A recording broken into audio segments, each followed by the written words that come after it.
Hey everyone, welcome to another episode of On the Move. Today I'm here with Tuli Dowers out of Nevada.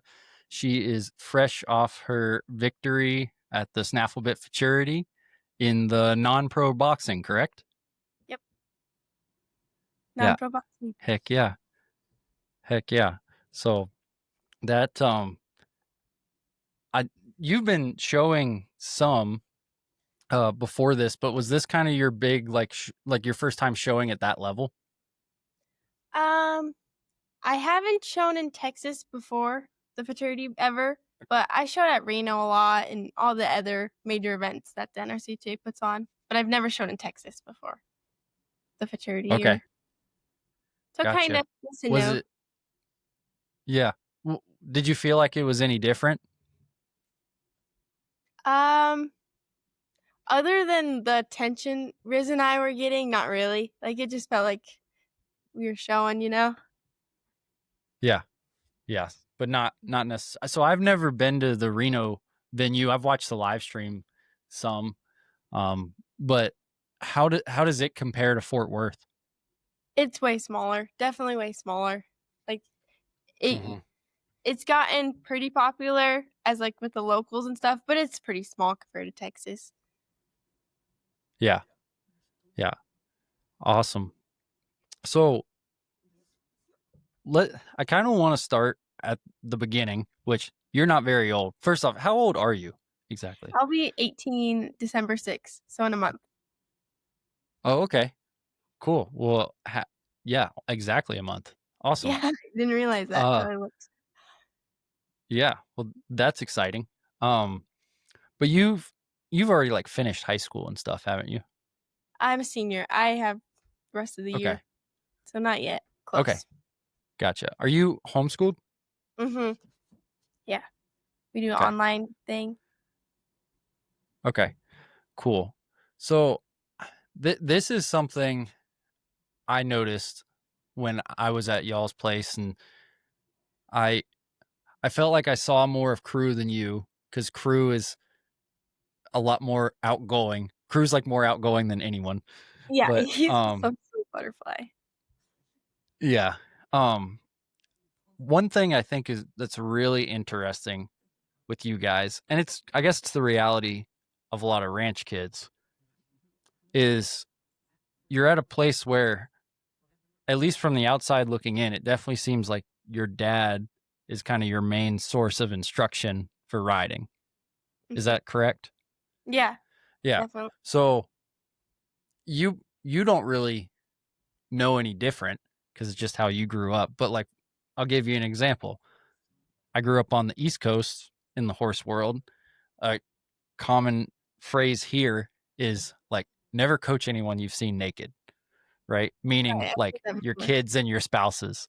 mm-hmm. Um, and so it's not uncommon. Like my mom was a dressage trainer. And so when I was growing up, it wasn't uncommon for like, she'd put me on a pony and kind of teach me to steer and do all that stuff and get me competent. But then when it was time, I was a little older and it was time to go learn, she would send me to other people to go learn because they wanted to, the idea being you could kind of separate that like teacher and parent Mm-hmm. relationship, right?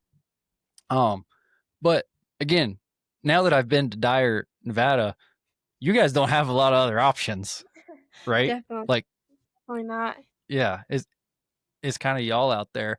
So I'd be really curious, like growing up when you were young and first starting to get into the horse thing, how was that presented to you? Was it like you need to ride, or you can go ride with dad if you want, or like did you even think about how it was presented to you? What was that like?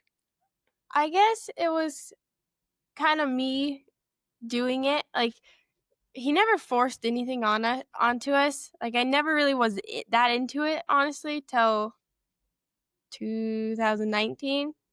I was really in like I started riding more, and then I was riding on my own free will, just this ranch horse, and then my dad let me cool Mm-hmm. out my bay horse hot rod at Scottsdale in 2020, and then I was hooked. I begged to ride him all the time, and then he just slowly became mine out of like, I just took him from underneath my dad slowly, and so I just kind of rode on my own, and then once my dad was like I think he realized that I was taking it more serious and I wanted to show that he kinda was like, "Okay, you need to ride your horse today," or, "You need to do this today." It kinda just kinda transformed into that. That makes sense. Mhm. Yeah. Yeah, absolutely. So, I like how you're like, "I didn't get into it till later," but 2019, like, you were what, 11? 12, I think? 12 or 11, 12? yeah. Yeah. So it's not like, "Oh, yeah, you really dragged your feet on that one, Tuli, getting into the horse deal seriously at 12 years old."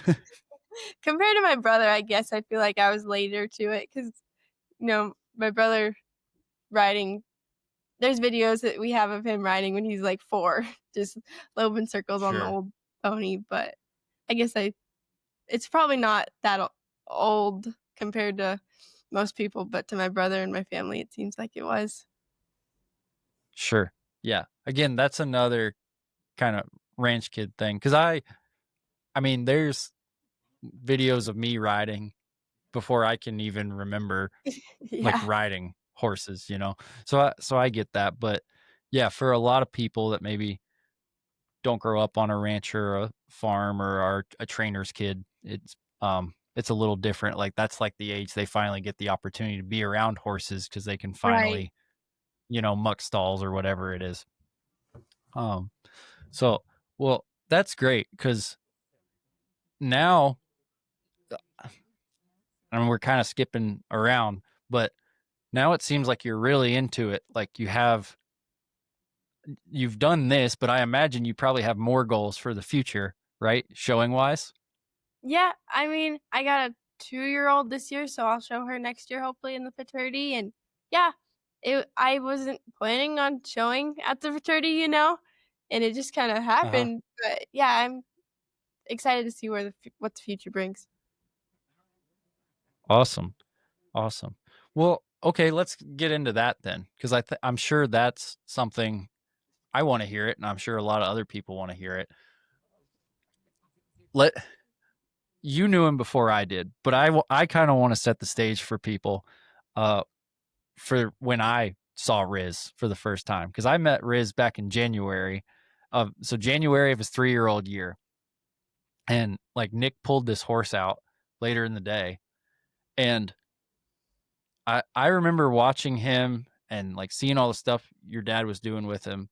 And I went home and I told my wife, I was like, if you let me design a 3-year-old in a lab, I would not have designed that horse. Like it was the craziest horse in terms of athletic ability and presence and all the things uh that I'd ever been around. Um and we can get into it more, but just from hearing you guys talk, it sounds like his good-mindedness on top of all that as well. Um, and I never told your dad this because I didn't want to jinx him, but maybe I did because I was like, I literally said when I got home in January, I was like, if Nick takes that thing to Fort Worth and unless something crazy happens, like he loses a cow in the herd work or just something blows up, like that horse is going to win the futurity. Like I said that. And That's then awesome. he lost a cow in the herd work. That's what happened, right? Yeah, yep, last 30 Yeah. Okay. seconds. I thought I didn't get to watch his prelim runs, but just from the scoring, that's what I kind of had gathered had happened. So maybe don't tell your dad, but maybe I jinxed him because I did say that back in January. He was telling my mom, like, when he first started him, "This horse is great, like, this horse is something special." He was, like, just a couple Yeah. months into riding him, and he's just, like, switching leads and square pin and all this fancy stuff, and my dad's been telling us all along how special he is. It's pretty cool. Yeah. I mean, it was clear to me the first time I watched your dad ride him. I was like, that thing is three, and not a 3-year-old, like a barely 3-year-old, like 3 months or 3 weeks into January, 3-year-old when I saw him. And I was like, that, That's cool. like I said, I could not design a 3-year-old in a lab and produce a horse like that. I didn't even know that horses could be like that. Um, So that's when I saw him, and that was in January. How and the only other time I've really seen him at all is I watched the finals at Reno, and he won Reno. But where does this super high powered horse that your dad clearly loves and is excited about, where does like Tuli getting on this horse fall into the picture? How does that start? So obviously he lost a cow, and so then we're like, okay, what now? Like we're all bummed. And then Casey B. Roth, Yeah. he was like, Yeah. when does that non-pro start? Because the non-pro hadn't started yet, because they just hadn't started yet at that horse show. And so we are like, well, we could fly Crew in, but he's got homecoming and he's working at home and he wants to rope, so he just probably won't want to do that. And then because Cruz rode him quite a bit, like he knows Riz more than me, and so that was the first Mm-hmm. idea. And then we're like, well, Tuli's here, boxing hasn't started yet, we could still do it. And that was the day before the raining started, so you can lay enter before noon with a horse show, or with most horse shows. And so we saddled him and I worked the flag, and we thought it was good. Like we were trying to figure out each other, and so that was a little different, but we thought it was good enough, So so we you entered. had never ridden him before this? I've trotted him at home for the herd work like 3 or 4 times. Just light Okay. 20-minute trotting just before my dad works him. That was about it. Okay. Gotcha. Sorry to cut you off. I was just Oh, trying to get no. the context. So you're working the flag, and you've never really, besides trotting circles, never really asked anything of this horse. Yeah. So what's going through, like, when all this conversation was happening, and they were saying we could do Crew, like, did you think like, oh, I could show him, or was that kind of like, did that come from the outside? Um, well, I don't know exactly, but I definitely, I don't even know. It just kind of happened in a way. Like, because we Yeah. thought about doing Yeah. it with the other mare. She messed up or not messed up. She trotted in the raining. So we were like, oh, well, maybe Tilly could show her then, but you don't really know her and she's not as broke as Riz. So I don't know. It just kind of Mm-hmm. happened. Like Casey said, the non-pro, and I don't know. It just kind of all happened. I don't even know. Yeah. Yeah. So it wasn't, so you didn't really have like an agenda or anything. You weren't trying to figure out how you could get on the horse necessarily, No. but all of a sudden you were in the saddle. Yeah. It was just like, we were just kind of contemplating it. My dad was like, should we? Like, I don't know. I don't know if Riz is going to be like enough on the cow, like broke enough. Like my bay horse, I just pretty much ride him and he just puts me in the spots. But my derby horse, he's a lot like Riz. So we're like, well, maybe we'll just see how it goes on the flag. And so then it went pretty good on the flag. Heck yeah. Heck yeah. So then they're like, okay, you're in. Let's do it. Yeah, pretty much. We had till noon. And so it was probably like 10:30 when I rode him, worked the flag, and then I Oh, loped the geez. stables. Yeah, like it was pretty last minute. And so then we were like, well, do we do it? Do you want to? Yeah, I want to. I don't, it's kind of biggest opportunity ever, you know? And so I really wanted to. And then my dad was like, okay, well, let's just do it. Then we did it. Yeah. Awesome. And you had like your show gear handy and stuff like that? Because I did, you were showing anyway, right? I was just going Oh, to not at pick up. all. Yeah, no. I usually Okay. keep my chaps in the trailer, and I brought my hat along just in case for like the finals or if I wanted to wear it. But yeah, I had it all except my clothes were at the dry cleaners. I just had to buy a couple shirts. Mm. Oh, well, you Yeah. got to do that anyway when you go to Fort Worth. Right. Yeah. Yeah. Awesome. So, does the do you start with the herd work there as well? We rain first, Usually with the NRCHA Okay. events, we start out raining. Okay. Gotcha. Gotcha.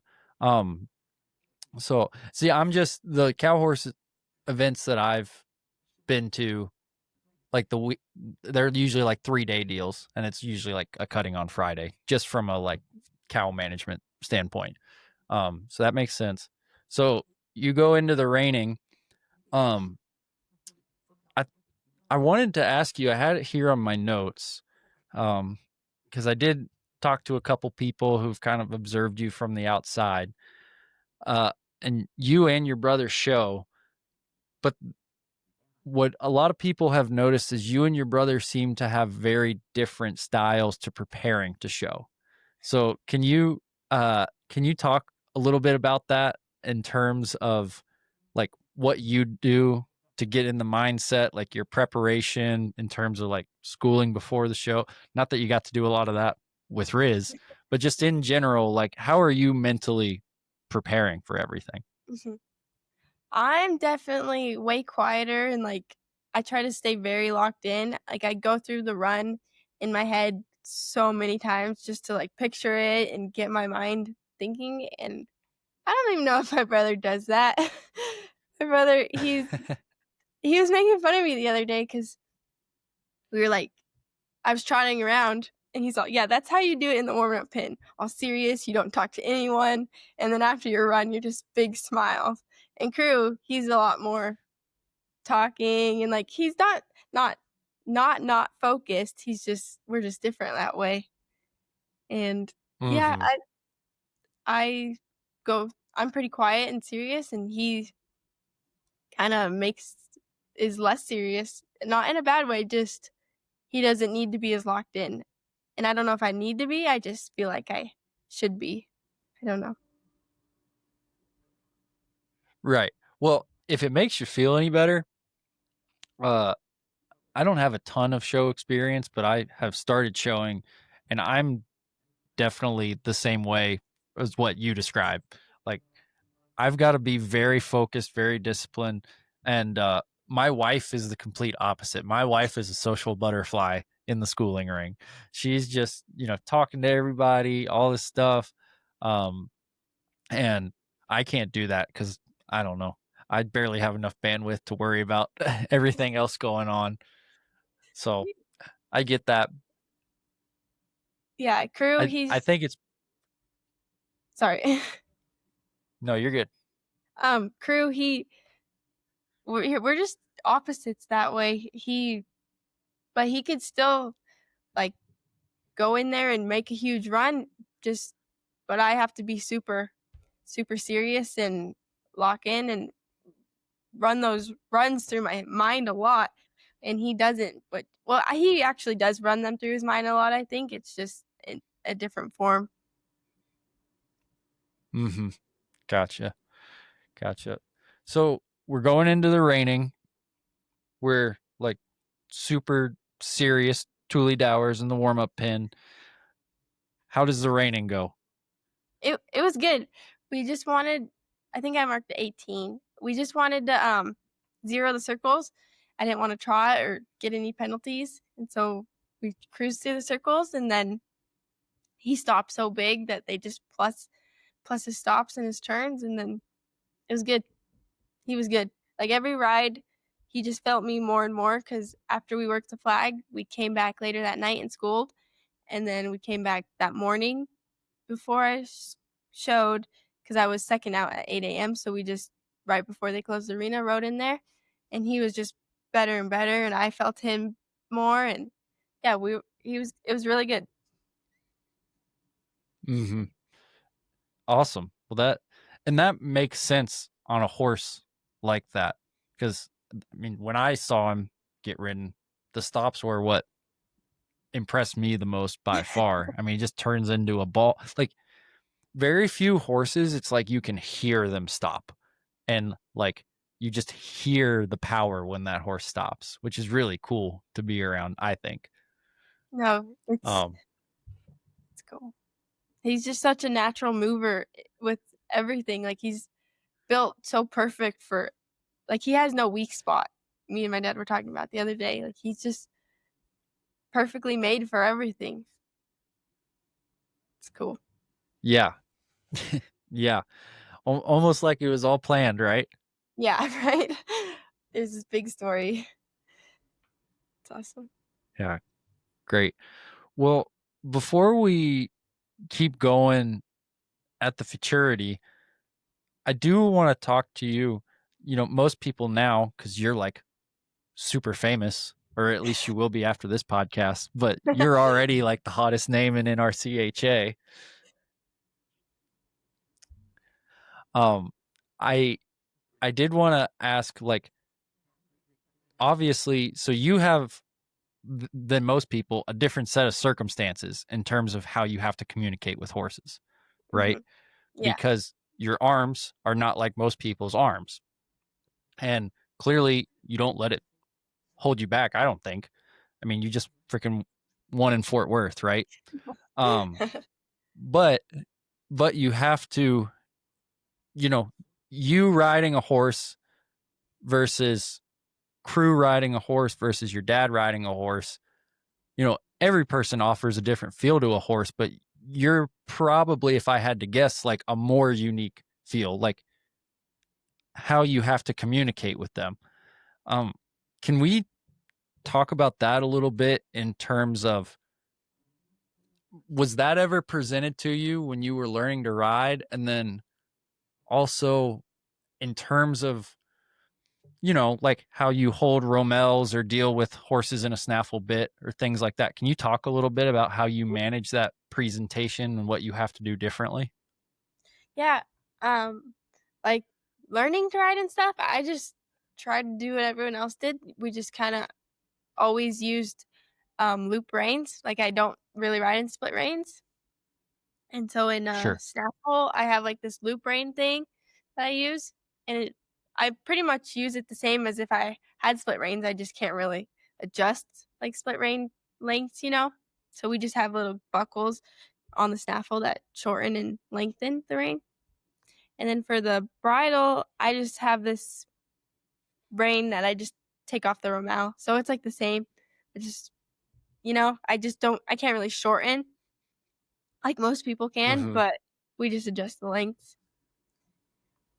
That's the rein, Gotcha. how the reining part of it. Yeah. Have you ever done anything like in terms of showing with the hackamore or anything like that? Or is that just not something you've had to address yet? I've just shown in the bridle and snaffle. I don't think I want to show in the hackamore. I just don't feel like I need to. You know, like it's gonna be an Sure. Yeah. eh, awkward rein situation in a way, you know, and I just feel like I Hmm. don't need to or want to. I don't know. Yeah. Well, hey, I don't blame you. Like I said, I grew up on the East Coast and like I was in my 20s before I ever saw anyone ride a horse in a hackamore. So, like, it's not, hackamores are great. Don't come out me like old school buckaroo people or whoever's listening to this. But like, you don't need hackamores. If No, you can get a lot done with horses without hackamores, in my opinion. yeah, no. I just feel like I got a good thing going, and I can do everything I need to in the snaffle. I don't got nothing to prove in a hackamore, honestly. Makes sense. Makes sense. So that I think that's really, I think it's very healthy that you have that perspective. Because at least from the outside looking in, you seem very confident about like what you can do with a horse, what you're still working on with your horse. Pretty much like how anyone who's like truly focused on getting better is. The next thing I would ask is, do you feel like, say your dad's started a horse like Riz and you're bringing him along, is there anything you feel like there's an adjustment period like for the horses that you've like found kind of like common, or is each horse different, or anything like that you've noticed where they're trying to maybe just adjust to like angles? Um, yes and no. Like my dad's like Riz, he took on to me pretty well, and I've kind of rode my dad's horses a lot, and so I kind of get their Mm-hmm. feel and I know their feel. But Yeah, you've ridden behind him a lot, so it yeah, just is so kind of like my natural, Derby I'm sure. horse, my dad had he showed as a 3-year-old and a little bit of his 4-year-old year. So like I kind of know his feel, and my Derby horse is a lot like Riz, like they're pretty similar. So I don't know, I kind of knew what I was feeling or getting myself into, but it also changes with every horse because I rode my dad's Derby horse, the Stevie Shiny Lady mare, and I couldn't get her to spin just because the feel was so different, like she was leaking out, and Mm. we really had to work on that. It was different because she's just so used to my dad. My dad's mostly only rode her, and so there's Mm-hmm. different horses and different feelings, different riders. Yeah, yeah. Well, and that's with anybody. Like anyone who's told you they've never thrown a leg over a horse that didn't vibe with them, like they haven't ridden enough horses because that happens to everyone, I think. I think the more Um, I ride them, sorry, it's there's a no, there's a you're good. lag. We got a little bit of a delay, so just forgive me. um, I think with the more I ride them and with my dad riding him too, it's a cool combo. Like my Derby horse right now, he feels really cool because my dad's been riding him on a cow, and then I've been loping him and working on stuff, and I can't wait for my dad to steal him back and show him. It's gonna be cool. Yeah, that's really special that you guys get to pass them back and forth. So we got to get back to the futurity at some point. But what is now that you guys are coming along? What does that look like? Is there like are you in competition with your brother for horses, or and then it's like, well, Nick wants to show this one and Crew wants to show this one, and but what about Tuli? What's she gonna take to that show? Like, is there any of that conversation starting to go on, and how is that dealt with? Yes and no. Right now, not as much because my brother's got his mares and his show horses, and my dad's got his, and I kind of got mine. But more and more, I bet as time goes on, it's gonna happen. But right now, like my brother has his horses, and they seem to fit him really well, and I kind of got mine. And my dad probably will steal from both of us at times, but right now, no. But it's coming. Yeah. Well, hey, if you can't find any good assistant trainers, you might as well raise a couple, right? Definitely. Yeah. What would you, when you say like Crew's horses fit him well and your horses fit you well, what would you describe the difference in your horses? Like, is there a Um, different personality? Because you guys have different personalities. How would you describe that? Maybe like Crew has his 2 Derby mares, Cabana Girl and the Basic Baddie, and he got his bridle horse. And they're a lot like Crew, like they can lock in, but they're kind of playful. And my horses are a lot more serious. I don't know if that's just because we're riding them and they're, how that works, but definitely Crews are more playful and still get the job done and are very athletic, and then mine are a little more serious and take things to heart a little bit more. I don't It's just crazy how they adapt to us. Like my Derby horse is a lot like Yeah, my bridle horse because it's cool. It's really cool. that's awesome.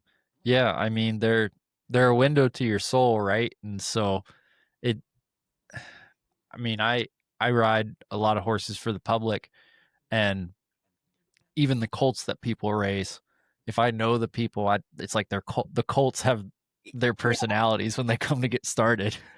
I could see that definitely. Like um my brother's mares, they're like the same horse in different bodies, but they have their different personalities, but they're super similar. And with my brother riding, they just have this one look to them, if that makes sense. Yeah. Yeah, that's awesome. It's awesome. All right, so we're back in Fort Worth. We've done the reining, and we took care of business. That sounds like a solid strategy, especially in like a non-pro deal on a horse that you've ridden like once for real. Yeah. And so was it like you worked the flag that morning and then showed him in the reining that afternoon?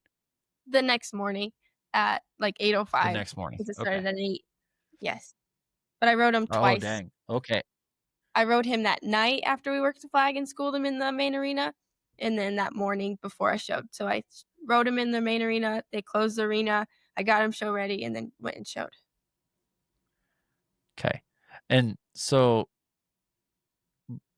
but it sounds like everything gelled pretty good. There wasn't like this, oh, this might not work type Yeah, no, type attitude. we really were locked in, honestly. Like we changed leads 2, 3 times, and I think we got every one. So we were like, okay, we could do that, and we spun them a couple times. No, we were pretty good by the time we showed. Good. Good. Okay. So we've had our good reining strategy. You're coming out of the reining. Where are we at like post reining? Are you like, okay, like do you take a little bit of a breath where it's like, okay, now we can just do cow stuff and it doesn't feel like the wheels are going to fall off? Yeah, I was just glad that I made it through the reining, because the reining's kinda like all me.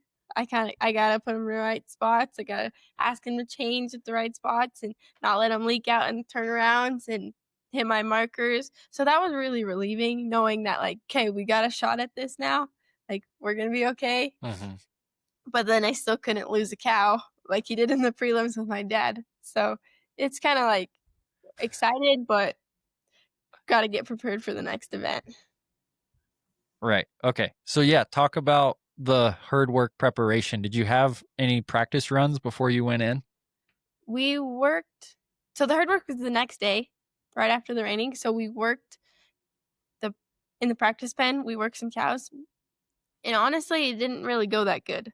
Like, Riz was distracted, he's never really been in that scenario, like, my dad usually, um, hauls out or doesn't work practice pen cows for the herd work, and so Riz Hmm. wasn't really locked in, I was kinda nervous, first real cow work that we've ever done. And so it didn't really go that great, and then we found a good spot to quit. We we went out to back arena and brought the real cow, like the robotic cow. Have you seen those? We Oh yeah. brought Yeah. so we worked that, and it was way better. Like, we were jiving, and then I think we just went and showed that afternoon. Okay. So that was the second time on, I can't say real cow, but on an actual cow the second time. That I showed, yes. Yeah. Okay. Great. What did you feel like you had to get worked out like on the real cow? Was he just like mentally not locked in with you? Yeah, like, he was just a little distracted. There's a lot of people on the practice pen. Those cows don't really help you out. Like, they've been worked a ton, and it's hot, and they're just it's not a great scenario. And so Hmm. we worked the Mhm. real cow out there, and Riz knows the real cow, and he knows his job there. So it really helped us lock in, like, both of us. Gotcha. 'Cause I wasn't worried about Do what you he guys was. have a real cow? Yeah, we brought it to Texas. Oh, So okay. we Okay. usually take it to shows and work it in the back arenas or at night when nobody's around. Yeah. Do you like it? I know It's really they're getting really popular really quick. very fast. Like, they're all over now, but my dad loves it because he could do all the things he wants and put the horses in the right scenario multiple times, and he really loves it. Sweet. Sweet. Okay, so now we're set to go into the herd work. So tell me how the herd work goes. So since I was a late entry, you go top of the set in the reining and bottom of the set in the herd work, and so I was last out in the first set. And those cows were tricky at the fraternity. Like, a lot of people lost them. So I sat with Jake, Telford, Casey, my dad, Shane, and we just really studied those cows. Like, really studied them because we wanted some that weren't gonna push me over to get back to the herd. And so we really looked for those outliers. And so then by the time it was time for me to go, luckily the ones we wanted were right in the middle up top. So my dad and Jake just kind of guided me and were like, hey, this one's right here. We like this one. And it all worked out. Yeah. Awesome. Did you work 2 or 3? 3. Yeah. Okay. Great. And then at the end, were you like, that's how you don't lose a cow, Dad? No, I was just so relieved. I think he was relieved. Like, when we were watching cows, I was like, are you showing or me? Because he was so nervous. I think he gets a little more nervous than me. Oh, I bet it's worse for his kid. Yeah, he gets I very I would think that.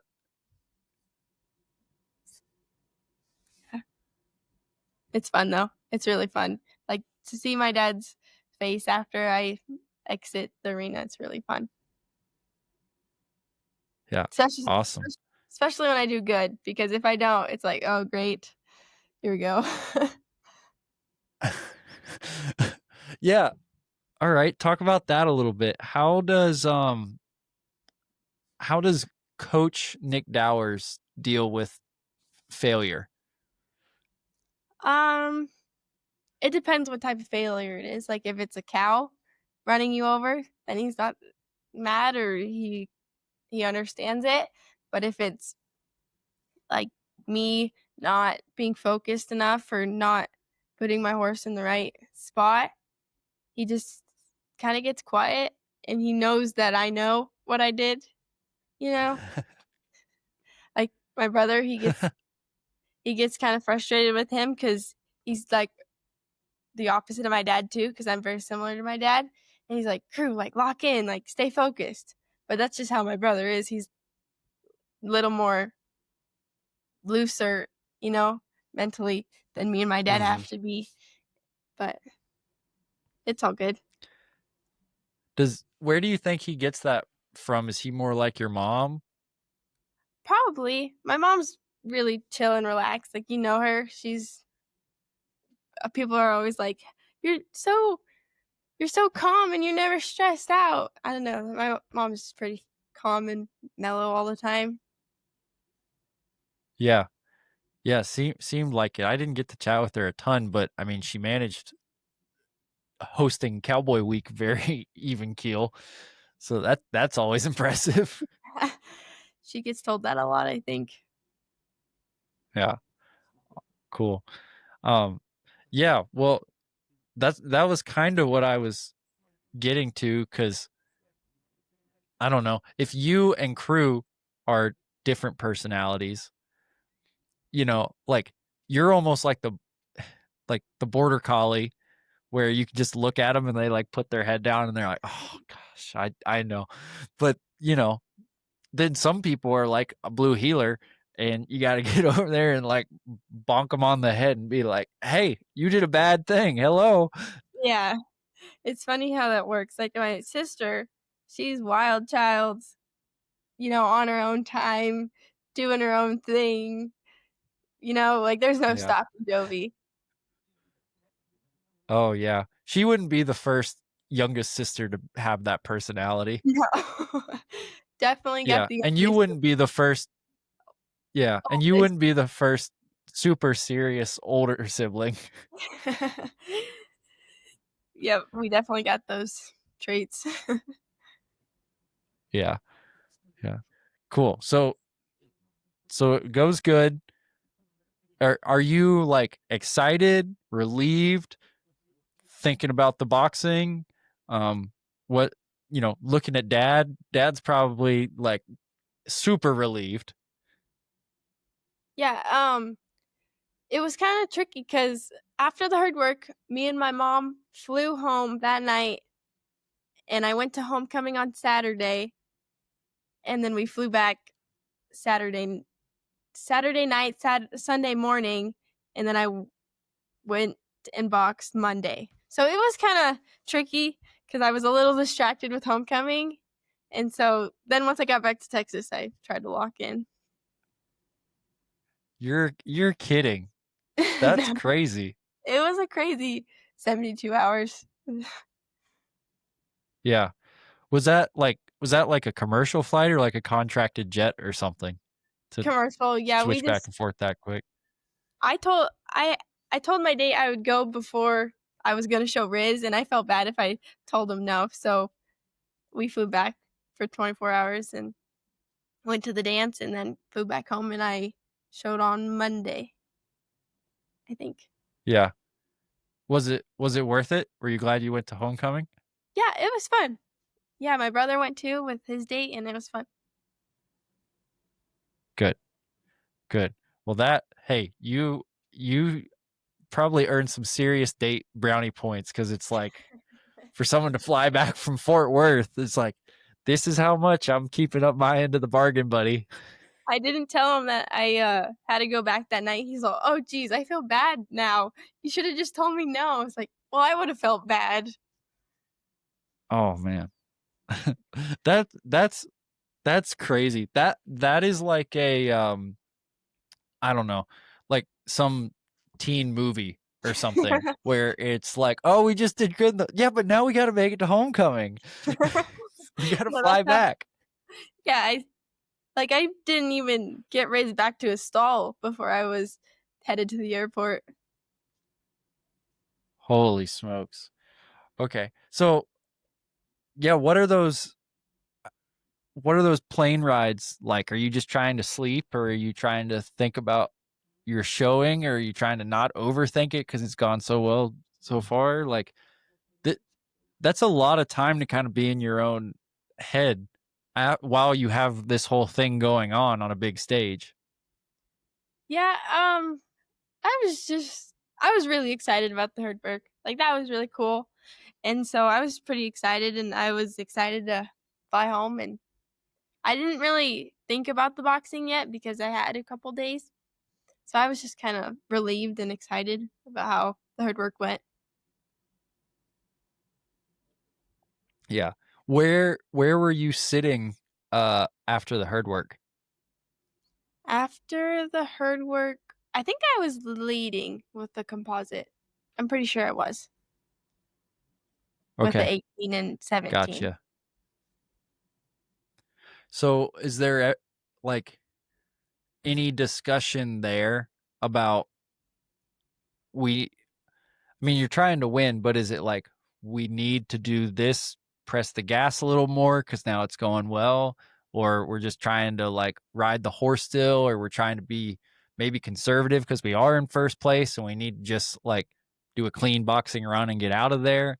Like what's the strategy going into the boxing? I think we were just trying to work the cow I got and just work it because you never really know in the boxing. Like you could get one that runs all the way across, and you mark like a 19, or you get one that really faces up and you can mark huge. And so we were just trying to work the cow we got and be really smart, but also aggressive. Like don't want to go in there being too safe and then not make the finals or something. So we were definitely on the aggressive side, but smart side. And so Mm-hmm. I think I marked a 25 there and won the level 1 that night and then made the finals. Oh, okay. Great. So then you have to go, like, you make the finals, you have to go and do it all again. Not in the boxing. The boxing, it's just a boxing finals, and it's added to your composite from before.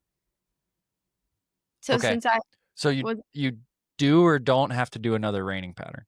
I don't. I just have to box a cow. It Okay. was Thursday night. And that score adds to my other previous 3.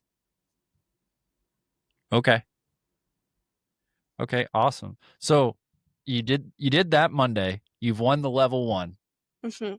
Is that like up to that point is that like the biggest achievement in your show career? Yeah, I mean, in Reno, I won the non-pro boxing derby. That was really cool because that was the first, like, 3 event, like, derby or spectacular, you'd say, that I've ever won. So that was really cool and Yeah. special. But I Yeah. guess, Yeah, I'd say that's probably bigger. yeah, probably because it was level 1's kind of a smaller class, but it was still very, very cool. I'm definitely bummed out of those smaller levels now, but Heck yeah. So everybody else still got to watch out. Um so you do that Monday. Now you got 3 more days. And I think this is the tough thing with these big cow horse things. As someone who hasn't gone and done it, but any of these big shows in any discipline, because there's going to be multiple runs or whatever. Now you have quite a bit of time before the finals. So what are we doing? Are we like, is your dad getting back on him? Are you riding him? Are we giving him a break? I assume you're probably doing all the therapy and stuff like that on him. Like, can you talk about what Tuesday and Wednesday look like after you win that level 1? I think we Tuesday, I wanna say me and my dad both rode him because my dad's still thinking, like, "Oh, maybe I could take him to California fraternity," or he actually even wanted to do the reining fraternity on Riz, so he was thinking about that. So I think my dad rode him that day, and then I worked the real cow Wednesday, I think, or the flag, one of the 2. Okay, gotcha. So why didn't Riz go to the reining fraternity? Good question. I I think because he wasn't I would have nominated. loved to see that. That would have been sick. I would've too, that would've made my year, but since you have to be n you kinda gotta be nominated, I think, those horses at a young age, and so it would cost a lot of money to enter, Mm. plus nominate him at a 3-year-old as a 3-year-old, and then we got the California fraternity at the beginning of November, so it just didn't really work. Right, right. Probably just made more sense to pursue the California fraternity at that Yeah, point from a dollar standpoint. yeah, but we were really thinking about it, like, it was definitely it coulda happened. Yeah. So so you mark a 25. At that point, like what are you trying to polish up? Because that's pretty darn good score in the boxing. Like what what are we trying to work on at this point? Yeah, it was funny, Riz was actually kinda fresh on Wednesday because my dad worked him Tuesday, and then I think maybe we both worked the flag or something on Wednesday, so he was having it pretty light, and he was actually a little fresh, and so for the next day, we were like, "'Kay, just don't be fresh, and make sure he's still rode down because we can't baby him now Hmm. for the finals." Yeah. Yeah. And then you obviously with your reining, you can have those like it's very easy, I think, to have the mental preparation like go through your run, right? When it's a pattern class. Mhm. What kind of mental what's your mental rep look like when you're trying to prepare for the boxing? I was just imagining different cows, like, I was just trying to imagine me going to the spot, all the way, and also being smart, and when that cow's turned away a little more aggressive, and when it's looking at me and turned towards me, just to be a little more smart and sensitive, and I was just trying to imagine myself maybe more than the cow, like, if that makes sense, and so we worked the real cow, and that always helps, doing it before you go in, but it was tricky because had the highest composite, so I was leading it going in by quite a stretch, so I just had to work my cow and hold it, and then I would've won, but that's hard mentally going in there, like, kinda threw me for a loop. Oh, okay. So you'd rather maybe have to go out and put a big run together Probably than have to just maintain. Yeah. because it's tricky. Like my dad was like, "Snap out of it! Like you're weird today." I'm like, I know," but there's kind of like I don't know if I felt a lot of pressure or maybe it probably was pressure because I was leading it and Riz kind of gained this following and people were watching me a lot more than they were the other go rounds. And so I know it was tricky. Mm. And and so then after I did show in the finals, Chad was like Chad Parkinson, he was like, I hate that spot. That's the worst spot to be in because there's so many variables, you know, like you could go from hero to zero very fast. Yeah. Yeah, absolutely. Talk about that a little bit too, because there was like, I joked when I said it earlier, but it was kind of true. Like you became the most popular person in the NRCHA like over the course of that week, right? Yeah. So, like, what did that look like? Was it people talking to you? Was it, I know you'd had some interviews and they were like posting stuff about you, um, which just makes it a little bit different than, you know, being at the horse show. And it's like, this is like day 30 million of the horse show and we're just doing the same deal every day. Right. But that's like a whole nother component that you can just let build and build in your head if you're not careful. Yeah.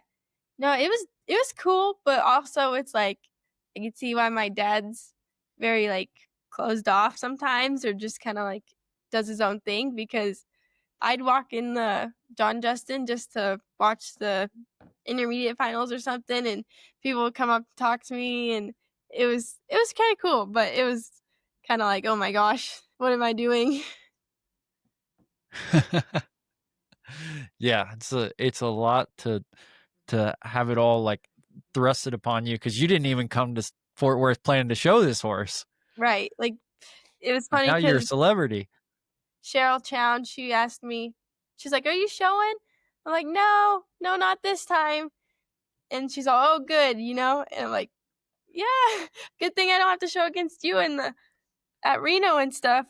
And we were joking all week, and then she's like, "Oh, great, you're in the non-pro boxing fraternity. You're showing now." I know, it was last minute. It was kind of crazy how I'd tell people I wasn't showing and then be right there in the warm-up pin with them. Yeah, I changed my mind. I think I'm just gonna come in here and win the whole deal. Wasn't the plan for sure. Crazy. Yeah, cool. So you've done all this. You've got, your dad in your ear saying, "Stop being weird," which that's always solid coaching advice, Nick. I'm already in my But head. yeah, yeah, I'm already in my head. Yeah, that's like that. For anyone listening out there, great advice for 17-year-old girls. Like, go up to them and tell them to stop being weird. Stop thinking about it. Just makes us think about it Yeah, more. absolutely, absolutely. So then you go in. What's that run like? You get another like cow that you can mark big on, or what's your cow like? Take us through the run. Yeah, so it would took a long time to, like, the show to start, and so when it did, I saw they had, like, a TV in there, you know, and I was watching it, I was like, "Oh, good, these cows making me feel better, like, they wanna stay against the wall," and they have all week, and so I was pretty excited once I saw the first couple people go, and then when I got in there, my cow was so weird. It had some feel, but it was numb at the same time. But if I went up to it, it would run like a long ways and not right face me. So it definitely made me work for it. Like it was odd. It was numb but would run and you had to put some pressure on it. It was different. Gotcha. But clearly it worked out. Yeah, no, it worked out. I think it marked a 22. Oh, and you said you just had to keep it on the wall, right? Yeah. I think if I would have lost it, I would have lost, and if I would have done something crazy, I wouldn't have won. But yeah, that's how Awesome. it went down. So you knew, like, the run finishes. They don't have to say your score, like, you know. Mhm. I because I didn't make any huge mistakes, and he had a little miss because Riz was so physical that he was a little late getting back to the cow one point. I don't know if they marked it a miss, but I think I was pretty sure. Gotcha. So what's the emotion at that point? Because you still have to. It's not like the presentation, but like you kind of know you won just based off the numbers and what happened in the run. Is it has the weight of the world come off your shoulders? Do you stop acting weird? Like what happens next? Yeah, I mean, I was just kind of relieved and excited, and yeah, it just I don't think I felt the weight of the world lift off my shoulders, but I definitely was like, "Okay, we did it. We did it, Riz." Yeah, and then watching it Awesome. back was cool on the TV because we always watch my run back, and my dad was super excited at the back gate. It was cool. Yeah. Yeah, that's the best thing about those bigger shows is being able to go to the back gate or the makeup tent or whatever it is and watch your run afterwards. I love that so much. Yeah, we always definitely review and watch it and think about it. Yeah. Cool. And then, like I said, then you're the most famous person in the NRCHA. And, I know you're doing this podcast now, but it is funny how those deals, it's like, it's a big deal. It's a big deal. You do it. It's awesome.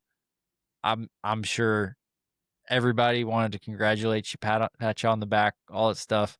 Um, and then like a week goes by and you're just home from the horse show. Yeah, no, it was kinda we get home and then they're like, "Hey, congrats." I'm like, "Oh, I already forgot about it. Thank you." You know? It was kinda crazy. It was weird how it just all changes so fast and you kinda like, it wasn't even thought in my mind anymore in a weird way, but it was just kinda like, it happened, I'm home now, and on to the next, you know? Mm-hmm. Yeah. Yeah. Well, good. That's a healthy way to look at it. Not just the little I've seen of you and know about you. I don't think you're the type of person who would let that go to your head, but that's the healthy way to look at it because a lot of people don't realize, and it's in any sport, you win the buckle or the saddle or the ring or the trophy. Um, and then it's all over and it's just on to the next thing, right? Like they're not the end all be all by any means, but it's a pretty awesome story. Uh, I really like the post that the Dawsons put up, where it's it's very much a like God's plan type of story Mm. to me, um, because like I said in the beginning, I saw this thing and I was like, this is a super special horse, and I saw him for like a couple days, and apparently, your dad has been saying he's special for a long time, and clearly all you guys thought he was special prior to this. Um, and then to have something like that happen where he gets run over by a cow and the herd work and all this stuff, it's like, well, that doesn't make like that's not supposed to happen to the super special horse, right? But then it became this whole other whirlwind thing because I mean everyone wants to win the futurity. Don't get me wrong, but there's lots of horses that have won the futurity. But to have them like be your horse on a whim, and you go and do all the stuff, and then you got to fly back and do homecoming, and then you got to come back, and like this story is exceptionally unique for you know the whole sport, really. Yeah, we talked about that, like, the whole show. After he lost the cow, we were like, "Okay, there's gotta be something bigger happening because it's Riz, and we know what he's capable of, and there's gotta be a different plan or a bigger plan," and there was. God showed us in a little different way. We just didn't really know how to see it or look at it in the beginning. Yeah. Yeah. That's really cool. I mean, that's awesome that you guys went in there with that perspective. And I know I've talked to your dad about it a fair bit. I know he's super strong in his faith. So it seems like you guys have gotten that from him. But I think it's so cool that obviously that could be such a letdown, and you just kept that mentality, and you kept in that frame of mind. Like you said, Casey was immediately thinking like, well, let's just do it in the non-pro, Hmm. right? And and there's a lot of people that could have just thrown their hands up in the air and hauled back a week early or whatever. Yeah, it was cool because like Corey, he drove by on his golf cart. I think it was the morning before I showed in the raining, and he was like, "This is awesome! Way to make a cool whatever out of a crappy cow. Like way to see the light or something." And it was cool. It's cool that how many people recognized that. Like there was a bigger Yeah. plan and something else was happening. It was cool. Yeah. That's awesome. So I guess first of all, what are the plans for Riz? Is he going to California for that Yeah. futurity next? Yeah, we leave Saturday and he's entered and so is the gelding my dad showed. And then I got a derby horse and Cruz got a derby horse and my dad's got two derby horses as well. Okay. Awesome. Awesome. So plenty to show there. And then is that kind of just the plan going forward, or when are you going to show Riz again? I don't know if I ever will. Maybe if he loses another cow and the non-pro hasn't started yet. I don't know. I think it was a little bit of a rental, but maybe one day we'll make a comeback or something. No, you gotta just keep lobbying. Just stay in his ear just a little bit. I think maybe I'll put that bug in a little later time because right now he's full on. Let's go win the California Futurity. Yeah. Yeah, that's probably a wise decision. So, oh, the other thing I wanted to say that was really cool, I thought, when I saw you guys, um, when you had won the non-pro boxing down there, I was like, man, I bet Rod, your grandpa, is super, super happy, because it was really cool when I visited y'all's place. He took me into the office and showed me that like trophy room that he built where he's got Nick's like road to the horse saddles and like all the trophy saddles and stuff. And it's like halfway full. And I'm like, yeah, you got more saddle racks in here. And he looks at me with like the most confidence you've ever seen in a man. And he was like, oh, Tuli and crew are going to fill the rest of this. Oh gosh. And that was back in January. That's awesome. Well, we did put another saddle in there. Yeah. It's not the non-pro Yeah, boxing. exactly. Yeah. So, Yeah. So you guys are, you guys keeping Rod's word right there. But I remember that he looked at me so confidently and he was like, crew and Thule are going to fill up the rest of it. oh, that's awesome. No, he was super proud and super happy because it crazy story and his horse and all of it. They were both Yeah. my grandparents were very excited. Yeah. So you said is Riz Rod's horse? Well, I mean, Triple D is the family's business, Okay. but Yeah. I just didn't know who owned Riz. yeah, no, the family does, but yeah, Mm-hmm. Yeah.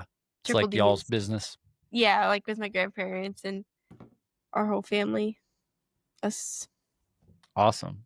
That's great. That's so cool for you guys. Um, so that's Riz's game plan. He's he's back with the big dog, focused on California. yeah, And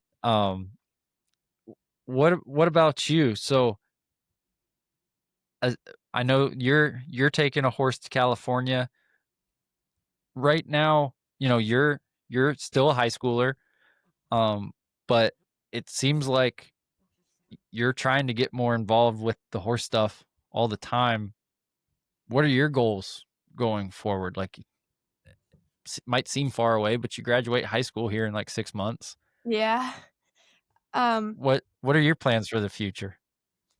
I think I'm gonna graduate and either ride horses here or go work for somebody, or I don't know yet. I'm just kind of waiting for the right door to open, right scenario, and it's just gonna fall into place. I'm hoping, not hoping, or and I'm gonna Mhm. still ride and stuff, but I don't know if I want to be a trainer or not. I just don't know yet. Okay, great. Yeah, because I mean, we just been spent the last hour talking about how you can ride, so that's not the issue. But I know you do quite a bit at the feed yard y'all have, right? Yeah, I feed the cows on every morning. Yeah, and not just like it's like 600 or something like that, right? Like, I mean, it's It's a decent feed sized lot. feed yard, Yeah, I feed don't know, lot. Yeah, but there's a few of them. yeah, that's for darn sure. Um, Max Marin, his I'll have to edit this out because I should know her name. But Alexis? his wife, we were yeah, Alexis. That's I can't remember. I can't believe I couldn't remember her name. But I remember we were visiting one time, and she's like, unless you like cows, horses, or alfalfa, there's not much for you in Dyer. That's definitely true. Unless you're Yeah, retired and wanna yeah, live in Valley. yeah, yeah. But and then we both said we're like, yeah, but if you're into one of those three things, it's a pretty cool place to be. Yep. That's awesome. Those are Yeah, good people. yeah. Oh yeah, they're great. Really like Max and Alexis quite a bit. Um, so but you also it seems like we're very interested kind of on like the rehab side of things. At least when I was there. That was like the main thing I heard you talking about back in January was like the spas and like the treatment stuff for the horses. Um, yes and no. Like, I like that stuff, and I think then it was all pretty new and exciting, but right Sure. now it's riding. I think it's really cool, those treadmills, how they get those horses in shape, and, like, the older ones, they don't Mhm. need to be rode 6 days a week. They can get swam and on the incline 3 days a week and rode the other half. So, I don't I do like that stuff, but it's definitely not my main gig right now. Yeah. Well, I mean, you just went to Fort Worth and like absolutely cleaned house. So I could see where that is a little more appealing than, the saltwater spa or whatever. Yeah, I just don't know what I'm gonna do yet. It's just there's so many different aspects in the horse world. Like, I like the breeding and the bloodlines too, and I like the Mhm. fitness part of it and spas. That's cool. I don't know. It's just we're just gonna have to see. Yeah. Well, who knows? You might be the like hottest thing to hit the NRHA here in a couple years with your new yearling. I'm very excited about her. I'm very excited about her. Yeah, maybe. Yeah, that cracked me. So that was before we were recording, but I found it very funny. You were like, "Yeah, she's got white legs and a bald face, and she's deaf. She's a full blown rainer." Oh yeah, we were laughing about that when we got home. We were like, we didn't just buy a Rainer. We bought a blue-eyed, bald-faced, deaf, white-legged, white-tailed Rainer. Like, we coulda Yeah, gone. the rainiest rainer. Yeah, it's funny how it all works out like that, because 'cause we've been talking about buying one or getting one for a long time, and that's what we got. It's cool. Yeah, that's awesome. That'll be really fun to see how that journey goes for you guys. But I would say, as someone who doesn't have it all figured out, but I'm 30, so I've lived, I don't know, 13 more years than you. It's very wise to have direction, but not necessarily have it all planned out. Because I think that's kind of the best way to approach things. Because then you can kind of let things come to you and let, maybe whatever God has planned for you in the future kind of formulate in front of you instead of going around trying to fit square pegs into round holes, forcing something to work for you. No, yeah, that's what I feel like. I don't want to just go and be like, okay, I want to be a trainer. I'm going to turn in my non-pro card. And like you said, square peg in a round hole, or, I just don't want to force anything. And I know I have a gift, and I know that something big and lots of things are planned ahead. I just don't want to force anything, and still going to work hard and ride and live life, but I don't want to force anything, especially when I don't know 100%. Yeah. Yeah. Absolutely. Cool. Well, Tuli, I really appreciate you taking the time to talk to me today. I thought it was a super, super cool story from the beginning, and I felt very fortunate that I was able to get in touch with you. Because, you know, one of the cool things on this podcast, like it was the reason why it got started. I felt like there was a lot of cool stuff like this out there and not necessarily like an outlet for anyone to go hear about it, right? Like it kind of started a podcast and just picked the stuff that I wish there was a podcast for me to listen to about this stuff. Yeah, So, yeah, it's super awesome and it's really cool to see someone who's been like in your situation, like we talked about. In some ways, your circumstances, I don't know if they're more difficult, but they're definitely different. And then in other ways, you have these awesome opportunities because of, your family, and you have a special horse like that, and you had the ability to go and take advantage of it and trust in everything that you could capitalize. And that's shows, I think it shows a lot of maturity and a really good disposition towards how all of that stuff came at you. So I'll brag on you a little bit. I'm sure you just the last 2 weeks is everyone just bragging on you, but I'll do it a little bit more. well, thank you. That means a lot, because you could definitely see where someone could be like, this sucks. Why was I made like this? Like, this isn't fair. Like, you just got to stay positive about it, because there is a bigger plan. And like we've seen, there's a reason I was made like this. And you just got to stay positive Mm-hmm. and keep working at it. Yeah, absolutely. Is that um is that something that you felt like you ever struggled with, or were you just kind of led to not have that mentality from the beginning? Um how how have you kind of gotten to this point on that perspective? Yeah, I think I've just always kind of like accepted it.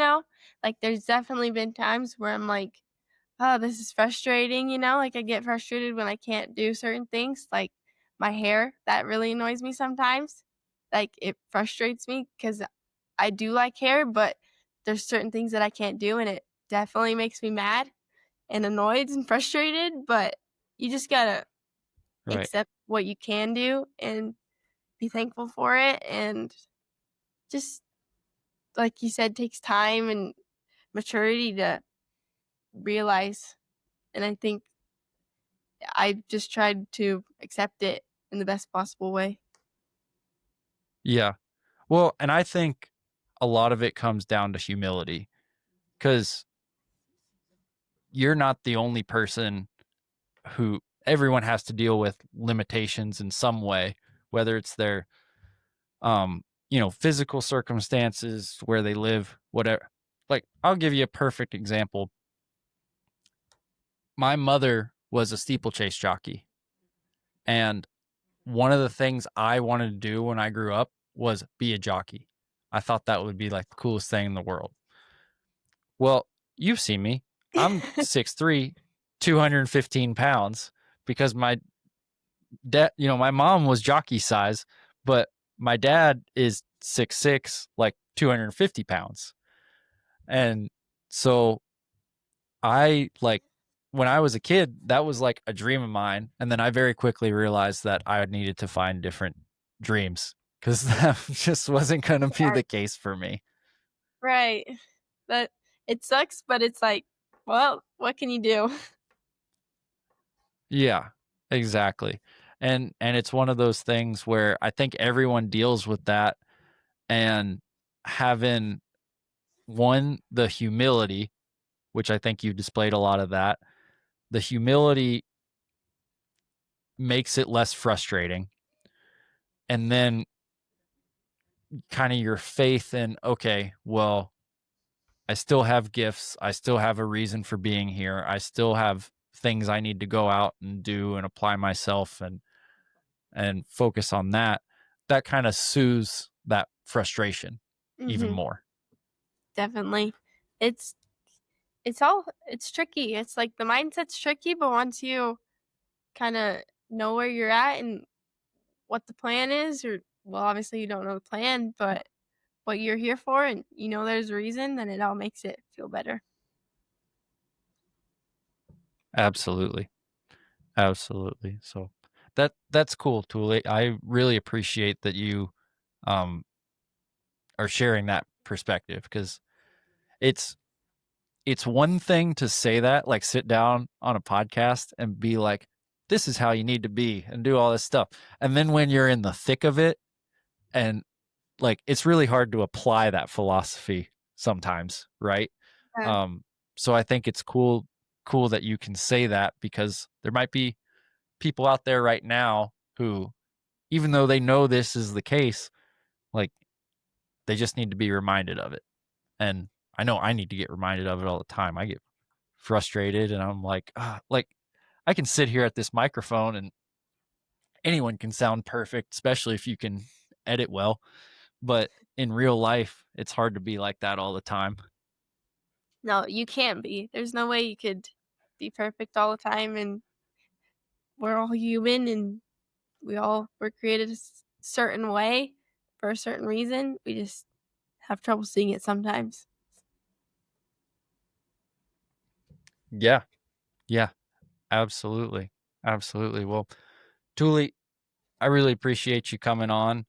Um, I know this is where, like, most of the time when someone's like a trainer or whatever they are, I'm like, plug all your stuff, but I don't know if you want people like following you on Instagram or whatever, but I guess they can look at what's the next show you're going to.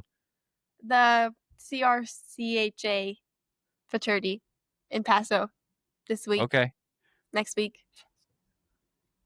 cool. So yeah, you can see Tuli there. Hopefully you got another successful show.